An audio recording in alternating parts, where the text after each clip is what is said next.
जेबे अजणा हो जाती दुनियाटा जाकर लोक सेतेबेले स्वार्थपर समाजर भिड़ भितर दरदी मनीष को खोजुए अपरिचित शब। दर्शक बंधु, विश्वास रही शबर शेषकृत्य नहेबा पर्यंत आत्मार सद्गति हुए नहीं। जेते जाए अग्नि मर शरीर दाह होई नहीं, आत्मा भी शांति पाई नहीं। से भली भावे नयागढ़ मुख्य चिकित्सालय शेषकृत्य पड़ी रही अचिन्हा शबर आत्मा शांति पाई नथिला, जहाको अनुभव करी पहुंची गले एई देवदूत माने।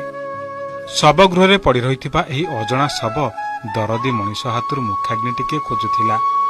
एमिति 3 दिन ऊर्ध्व समय धरी शबगृह पची सड़ी दुर्गंध करुथिला शब। केही भी पाख मारु नथिले। खबर पाइबा परे देवदूत संगठनर एई स्वेच्छासेवी माने पहुंचीथिले आ आत्मीय स्वजनक भली अचिन्हा शबर शेषकृत्य करथिले। से लोकर तो किए भी जनाशुना व्यक्ति किए नथिले।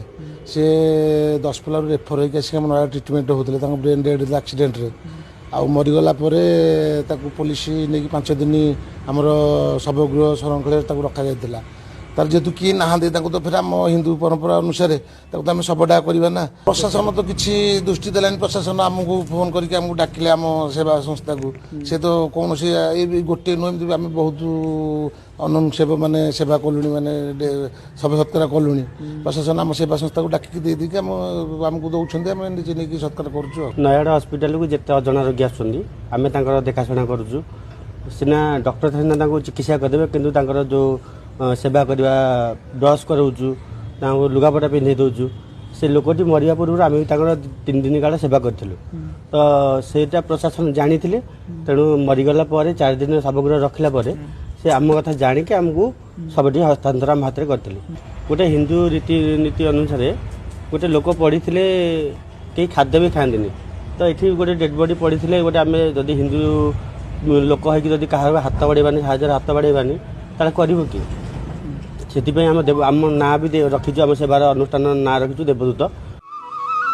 एक दुर्घटनार शिकार होई नयागढ़ मेडिकल रे किछि दिन धरि चिकित्सित हेउथिले अचिन्हा व्यक्ति जनक।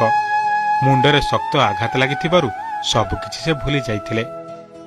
चिकित्साधीन अवस्था तांकर मृत्यु हेबारु मर शरीर को पोस्टमार्टम पर शबगृह रखा जाइथिला। अजणा शब होइथिबारु केही छुईबाकू भी डरुथिले।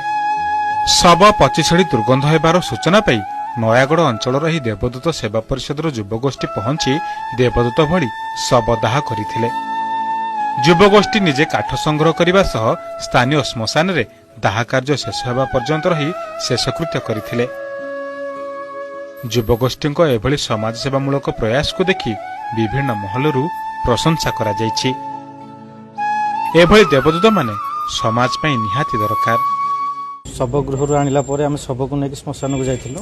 सेठी जेंती हम रीतिनीति अनुसार आम शब दाह करने कथा करथिलु। से कहार ना कहार गोटे बापा भी होइथिबे तो से कहार ना कहार किसी गोटे संपर्क होइथिबे तो 4 दिन रहिला पर शबगृह ताको केही नेलेनी। आस्ते आस्ते शब पचि जीवा पर थिला। आम शुणिबा परे सांगे सांगे से शब को लेकिन गलु भालुखोल श्मशान किना दाह कलु।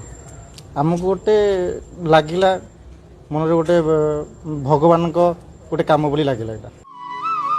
Nayagarh Jayendra Behera report, Odisha reporter.